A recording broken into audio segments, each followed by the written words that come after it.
안녕하세요, 여러분. 저는 대략 7개월 전이던 월 1월에 결혼을 올리고 혼인신고까지 마치면서 공식적인 유부녀가 된 여자입니다. 나이는 91년생으로 32살이고요. 혹여나 지인들이 알아볼까 싶어서 자세한 인적사항을 적을 순 없지만 직장을 다니면서 세후 월 500만 원 정도는 벌어오고 있는 고수입을 버는 직업에 종사하는 사람입니다. 속해 있는 부서 특성상 인센티브도 많이 나와서 연봉으로 따지면 15개월치의 월급을 받는다고 볼 수도 있는 직업이에요.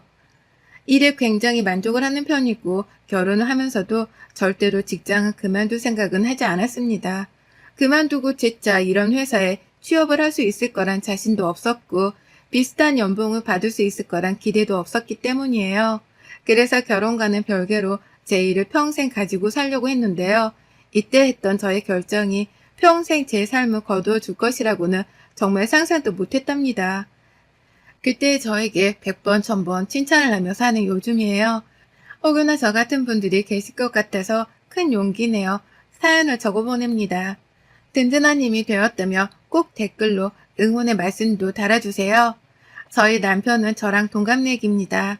굳이 결혼한 사람이랑 돈 벌어오는 걸로 비교를 하고 싶진 않아서 단 한 번도 생각해 본 적이 없는데요. 이 사연을 써보내며 따져보니 남편이 벌어오는 월급은 한 달에 제 월급 반도 되질 않았어요. 끈기가 없는 편인 것인지 아니면 한 곳에서 오래도록 정을 붙이지 못하는 건지 직장을 다니다 그만두기를 3번 정도 반복했었거든요. 저랑 연애를 5년 정도 길게 한 사람이었는데 그 5년 동안 3번이나 직장을 그만뒀고 그 전에 이미 2번 직장을 그만뒀으니 끈기에 대해서는 말해봤자 입만 아픈 사람이었습니다. 이미 이런 점을 보더라도 남편감으로는 최악이지 않나 싶으나 직장을 제외하고서는 모든 게 완벽한 남자였어요. 일을 그만두면서도 늘 그때마다 동료가 힘들게 한다거나 미래가 보장되지 않아 불안하다는 등의 나름 합리적인 이유들을 꼭 말해주던 남편이었습니다. 그러니 저는 옆에서 묵묵하게 응원을 해주는 게 최선이다 싶었었고 그래서 사표를 내고 왔다는 남편에게도 욕보다는 술 한 잔을 사주는 걸로 대신하곤 했어요. 직장을 그만두는 것 말고는 저랑 대화도 참 잘 통하고 늘 제 얘기를 먼저 들어주는 것에 의미를 두는 사람이어서 대화를 할 맛도 나는 사람이었답니다. 저희 아버지가 경상도 분이셔서 집에 있으면 저희 엄마랑은 거의 침묵을 유지한 채 대화를 잘 나누지 않으셨거든요. 그에 반해 말이 많고 또 내 말을 잘 들어주는 남편을 보며 이 사람과는 결혼하고 나서도 참 재밌게 살겠구나 싶었었네요. 실제 결혼을 하고 나서도 신혼이어서 그런지는 모르겠지만 너무나 재미나게 살며 대화가 끊기질 않았고요. 다만 이렇게 저를 배려해주고 또 말도 많이 하게 만들어주는 남편하고 살면서도 가끔 정적이 흐를 때는 있긴 했답니다. 그건 바로 외부적 요인에 의해서 어쩔 수 없이 입이 닫히게 된 경우였어요. 제사가 너무 많은 집안에 시집을 가서 평생 제사만 돕다 고생을 한 친정엄마를 봐왔던 저는 기독교를 믿는 저희 시댁이 너무 좋았답니다. 며느리만 시키고 며느리만 희생하는 게 국룰인 제사도 없으니 얼마나 명절이 즐겁고 편안할까 싶어서 오히려 설레기까지 했을 정도였죠. 실제 제가 남편과 시어머니께 듣기로도 이 집안은 명절마다 무조건 가족들끼리 모여서 외식을 한다거나 집에서 마냥 먹고 마시며 놀기만 한다고 했고요. 제가 처음 겪었던 올 설 때는 진짜로 그렇게 아무것도 하질 않고 놀기만 했었답니다. 물론 제가 눈치가 보여 시어머니 요리하실 때 옆에 가 도와드리거나 밖에 나가 카페 디저트를 쏘기도 했고요. 이렇게 다음 추석도 별일 없이 보내겠거니 하면서 결혼 생활을 해나가고 있었는데요. 참 사람 인생이란 게 다 좋은 것 같으면서도 한치 앞에선 또 다른 일들이 펼쳐질 수 있는 거더라고요. 제가 딱 그랬습니다. 시어머니는 다 좋으셨어요. 남편이 시어머니를 빼다 박았던 건지 어머님도 말씀이 별로 없으시고 오히려 제 얘기를 경청해 주신다거나 관심 있어 하면서 대화를 주도해 나가도록 만들어주곤 하셨죠. 처음엔 대화도 잘 통하는 것 같았고 말입니다. 하지만 시간이 지날수록 뭔가 참 불편해지기 시작하더라고요. 저는 일단 큰 회사를 다니는 터라 일이 많기도 많지만 회사에 나가면 사적인 일로 방해를 받지 못합니다. 그건 프로답지 못한 모습이라 생각을 하기에 저 스스로도 개인 카톡이나 전화를 받는 걸 거부하는 편이고요. 그런데 여러 번 결혼 초부터 참 자주 회사로 전화를 하시더라고요. 제가 다니는 회사를 남편이 다니는 조그만 회사랑 비슷한 수준이라고 생각을 하신 겁니다. 아무렇게나 전화를 하면 아무나 저에게 전화를 받게 해줄 거라고 생각을 하신 거예요. 그 바람에 제가 여러 번 민망스러운 상황을 겪다가 결국 시어머니께 말씀을 드렸어요. 회사로 전화를 하는 것이나 출근 중에 연락을 자제해달라고 말이죠. 얼마든지 문자를 남겨주시면 점심시간이나 휴게 시간에 꼭 확인하고서 답장을 하겠다고요. 하지만 이 말 한 번을 했다는 이유로 어머님은 그 후 저에게 참 불편하다는 티를 팍팍 내면서 눈치를 주셨어요. 급한 일이 생겼으면 어쩌려고 연락을 안 받냐는 말씀을 하시며 제 요구를 이해하지 못하시더니만 급기야 다음 날부터는 눈에 띄도록 연락을 안 하시더라고요. 일부러 저 들으라는 식으로 출근 시간에 남편에게 전화를 해서는 우리 아들 보고 싶다. 집에 좀 와라. 라고 하면서 언제라도 약속을 잡자고 자주 닥달을 하셨고요. 왠지 결혼 초부터 시어머니께 미움을 받은 것만 같아서 기분이 좋지 못했습니다. 하지만 그렇다고 해서 제가 일을 하면서도 시어머니의 기분을 풀어드리려고 나설 수 없는 노릇이었기에 최대한 조용히 잠자코 있고자 했어요. 그거 부스럼 만들지 않으려고 한 것이죠. 그러다 때가 되어 만난다면 어머님께 용돈이나 선물이라도 두둑히 챙겨드리면서 점수를 딸 생각이었네요. 제가 노는 사람도 아닌데 이보다 더 시어머니 한 사람을 위해 노력을 해야 한다면 그건 생각을 해봐야 할 문제인 것 같았고요. 그렇게 잠시 폭풍의 눈 속에 들어와 있는 듯 일만 열심히 하면서 남편이랑 신혼살림을 가꾸고 살았는데요. 예상치 못한 곳에서 또 옆구리가 터져버렸답니다. 이번엔 시누이였어요. 2살이 어린 시누이는 저희보다 2년 일찍 결혼을 했습니다. 아이는 없고 시누도 저랑 마찬가지로 직장을 다니며 맞벌이 부부로 지내고 있어요. 시누이에 대해서도 할 말이 많은데요. 시누는 만나기만 하면 자기 신세를 한탄하는 말을 자주 뱉어내는 다소 부정적인 사람입니다. 다니는 회사가 일은 더럽게 많은데 월급은 쥐꼬리만 하다면서 제 앞에서 갑자기 회사 욕을 할 때도 있었고요. 결혼을 했더니 시어머니가 이래저래 연락해라, 집에 와라 등등의 잔소리를 퍼붓는 바람에 스트레스가 쌓여 죽겠다며 심호욕도 한바가지 하는 편이었습니다. 같이 듣고 있는 제가 민망할 정도로 말이죠. 저랑은 정반대의 상황에서 스트레스만 받으며 살고 있던 시누이에게 해줄 수 있는 조언 따위는 없었어요. 그냥 들어주면서 괜찮다고 위로를 해주는 게 제가 할 전부였죠. 하지만 제가 시어머니께 회사로 연락하는 걸 자제해달라고 말씀을 드리기 시작한 순간부터 신우가 시어머니의 편에 서서 편가르기를 하는 것 마냥 저에게 태도를 달리하기 시작했습니다. 똑같이 자기 회사 욕을 하고 자기 시댁 욕을 하는 건 변함이 없었는데요. 꼭 그 말을 하면서 저에게는 끝에 이런 말을 덧붙이더라고요. 언니는 참 복도 많아. 대기업 다니면서 월급도 빵빵하게 나오고 시댁에서는 무조건 언니 눈치 보면서 편하게 가만히 있게만 해주니까. 언니도 우리 집 편하고 좋지? 라고 말이죠. 이 말을 진심이라고 뱉어내는 게 아니라 마치 약을 올린다거나 비꼬으려고 작정을 한 사람 마냥 물어보는데 질문을 받는 입장에서 기분이 좋지 못하더라고요. 나도 충분히 시어머니 때문에 눈치가 보이고 이런 말을 하는 시누이 때문에라도 불편한 기분이 드는데 저를 마치 시댁 무시하고 맘 편하게 지내기만 하는 며느리라는 식으로 보는 듯 했으니까요. 점점 시간이 지나갈수록 가족들끼리 진심 어린 안부 연락을 주고받는 거라는 생각이 들지 않을 만큼 딱딱하고 퉁명스러운 말투로 저에게 연락을 해오기도 했습니다. 언니, 우리 엄마가 그러는데 언니 요즘 많이 바쁜가 봐요? 연락도 잘 없다고 하는데 대기업이 많이 힘들긴 한가 보네. 핸드폰 볼 시간도 없고? 라고 하면서 시어머니께서 하셔도 될 말을 저에게 꺼낸 적도 많았어요. 딱 보니 이미 저에게 전화를 하기 전 어머님이랑 제 욕을 한 바가지 하고서는 시누이가 총대를 메고 잔소리를 하겠다고 전화를 한 게 분명히 보이더라고요. 이런 식으로 서로가 껄끄럽기만 한 상황이 수도 없이 많았답니다. 정말 사소한 일들 때문에 신우가 총대 메고 전화를 해서는 눈치를 준 적이 상당했어요. 오죽하면 제게 시어머니보다 시누이가 더 얄미울 정도로 하는 짓이 참 꼴불견이었죠. 그쯤 되니 시어머니도 시누이를 믿고는 더 매몰차게 전화를 해오시거나 네 시누이가 그러던데 이건 아니라고 하길래 아니라 말은 해줘야겠다 싶어서 라고 하며 시누이 핑계를 대며 할 말을 하셨답니다. 연락도 더 자주 하고 집으로 더 자주 찾아오고 또 시댁에 지금 하는 것보다 더 신경을 써주라고 하면서 말이죠. 내 친정보다 더 살갑기를 바라는 이 염치 없는 시댁 식구들에게 서서히 지쳐가다 못해 남편이랑도 그냥 화 끝내버리고 시댁을 인생에서 떨쳐내버릴지 말지에 대해서 진지하게 고민을 하던 중이었는데요. 신우가 결국 한바탕 일을 저질러버리고 말았어요. 모처럼 외근을 했다가 퇴근이 일찍이었고 한동안 시댁 때문에 남편한테도 정이 안 가던 중이어서 다소 신경전을 벌이던 도중 제가 먼저 남편 회사 근처로 갔습니다. 마냥 기다리기는 뭐해서 제 돈 내고 별다방에 들어가 라떼 한 잔을 시켰어요. 직장인들이라면 점심시간에 한 잔쯤 마실 수도 있는 커피이고 저는 하루 종일 밖에서 일한다고 커피 한 잔 제대로 못 마신 상태여서 손이 부들부들 떨리더라고요.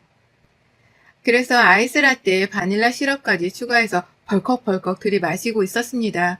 제가 번 돈으로 내 돈 내산을 한 커피였어요. 그러다 남편이 들어왔는데 남편은 통화를 하고 있더라고요. 저를 보며 다가온 남편의 입에서 응, 언니 만나러 별다방 왔으니까 이따 전화하자 라는 말이 튀어나오는 걸 보니 시누이가 분명했습니다. 저한테 언니라고 부르는 건 시누이밖에 없었으니까요. 그런데 순간 남편이 전화를 끊자고 해놓고도 전화를 끊지 못하더라고요.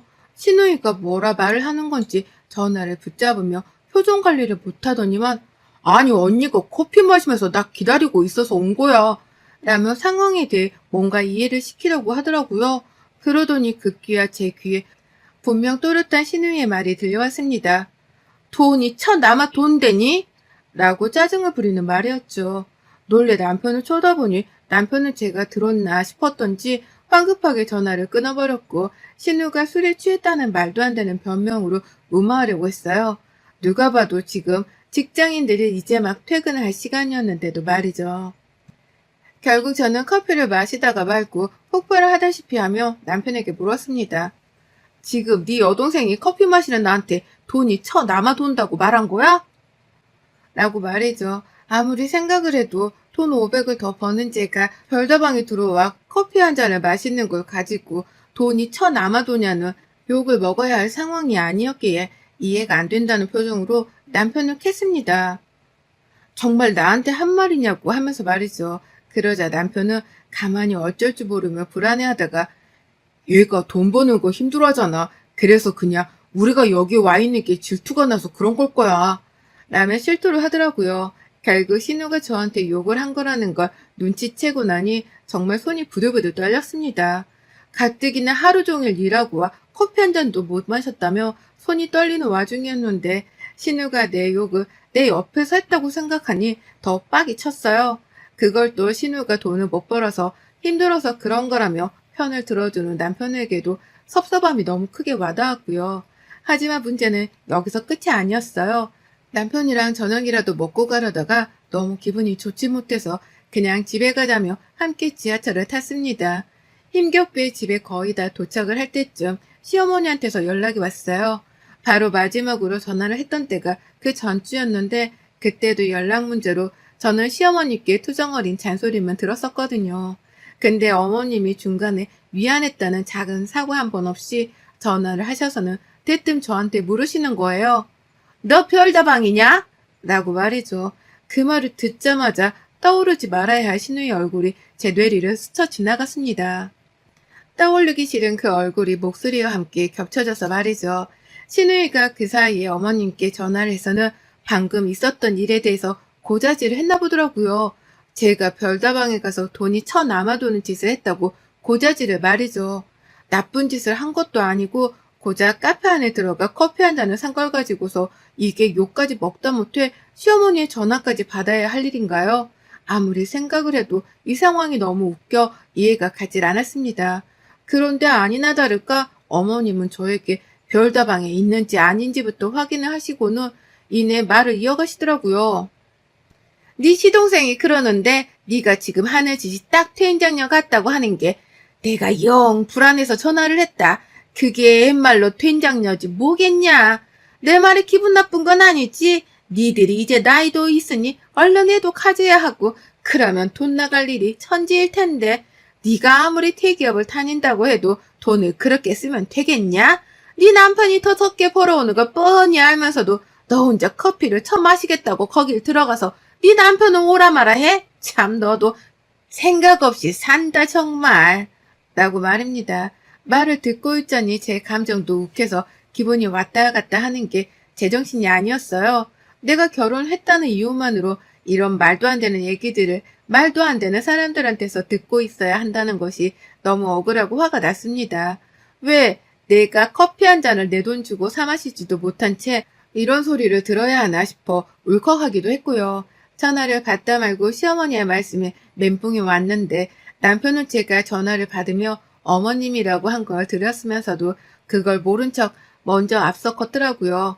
여자들 싸움에 끼기 싫어서 그런 건지는 모르겠지만 제가 기대한 것과는 다른 행동이었습니다. 전 그때라도 남편이 나서서 이런 말은 하는 게 아니라며 따끔하게 화라도 내줄 줄 알았거든요. 근데도 제가 맞는 말을 해도 시어머니와 시누이한테 번갈아 혼나는 건 별일이 아니라는 듯이 모른 척하고 지나가기만 하는 남편에게 너무 실망을 했네요. 그러는 사이 시어머니는 시누이 핑계를 대며 된장녀가 어쩌고 저쩌고 하는 잔소리를 퍼붓다 혼내는 게 익숙해졌다 싶었던지 어느새 시누이 얘기는 쏙 빼놓은 채로 대놓고 혼을 내셨답니다.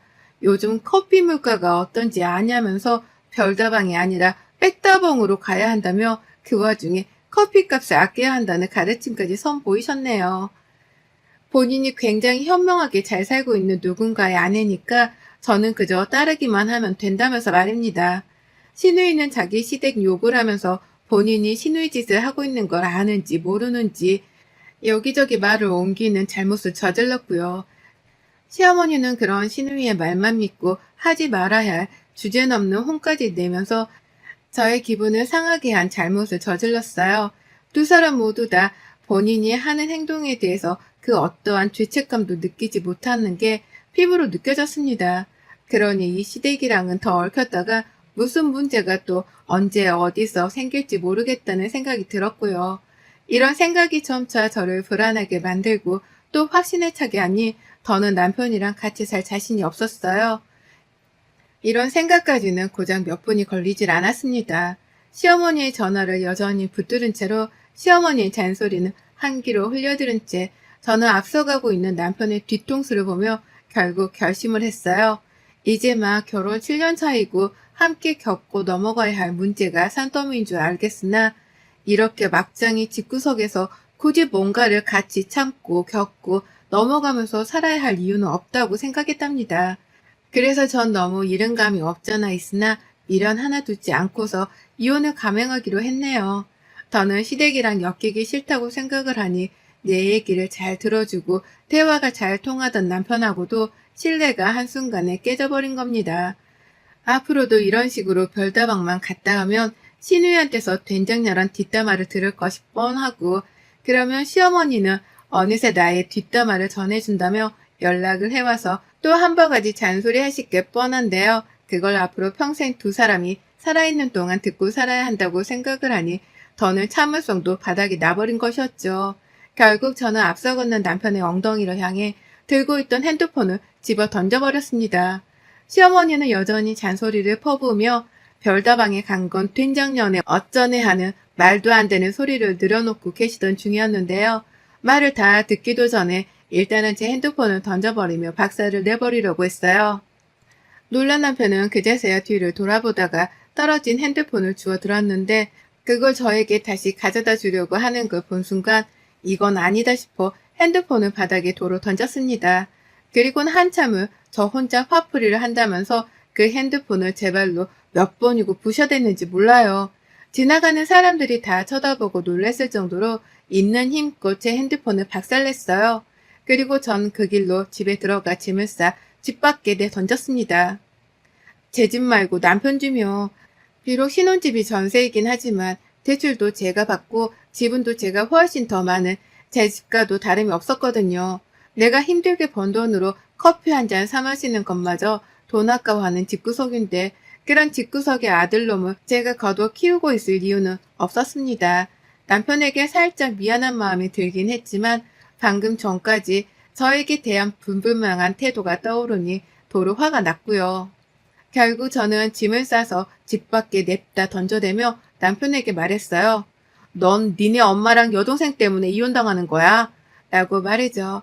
남편은 그 말이 목숨 끊으라 선고와도 다름이 없게 들린 건지 제가 문을 닫으려 하자마자 문 앞에 매달려서는 쫓아내지 말아달라 매달렸습니다.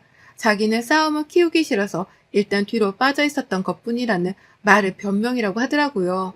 하지만 전 너무나 실망한 남편의 애매모호한 태도를 더는 떠올리고 싶지 않았고요. 친정 부모님 부르겠다는 말로 빨리 꺼지라 하니 남편은 그제서야 저희 부모님 보기가 무서웠던지 짐 싸들고 주랭랑을 쳤답니다.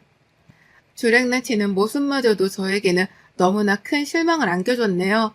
그리곤 전 혼자서 얼른 이 집구석에서 완벽하게 탈출해야겠다는 마음으로 혼자 이혼 서류 프린트에다가 서류 작성하고 다음날 아침 남편 회사에 퀵으로 서류를 보냈어요. 똑같이 서류를 작성하고 바로 퀵으로 집에 가져다 놓으라고 신신당부를 했는데도 점심시간이 지나서까지 말이 없길래 이혼을 안 해주면 고소로 가겠다고 문자까지 남겼더니 그제서야 남편은 바로 퀵으로 서류 작성을 하고 보냈더라고요. 조금이라도 매달릴 줄 알았는데 매달림 하나 없이 이혼하잔 말에 도망치듯 서류 작성을 한 남편을 보며 저도 내심 허망했답니다. 내가 이런 놈이랑 태아가 잘 된다고 생각을 하고 살았다는 게 믿겨지지 않아서 스스로를 한참이나 반성할 수 있던 시간이었어요. 남자에 홀린 것도 아니고 나를 홀리게 만들 만큼 매력이 넘치는 놈도 아니었는데 내가 왜 그동안 이놈의 단점을 보지 못했을까 싶어 한스럽기도 했고요. 하지만 이제라도 아이가 없을 때 완벽하게 정리를 하게 되어 너무 다행이다 싶습니다. 커피 한 잔에도 된장녀 소리를 할 만큼 돈 쓰는 거 벌벌 떠는 시누이나 시어머니를 더 이상 내가 시가족이라고 부르지 않을 수 있게 되어서 천만다행이에요. 핸드폰 망가지고 난 후 새 핸드폰 사고 번호도 바꿨는데 더 이상 연락 올 시가족이 없다는 생각에 저는 벌써부터 모든 인생의 굴레에서 해방이라도 된 기분이랍니다. 여러분의 생각은 댓글로 남겨주세요. 오늘도 시청해 주셔서 정말 감사합니다.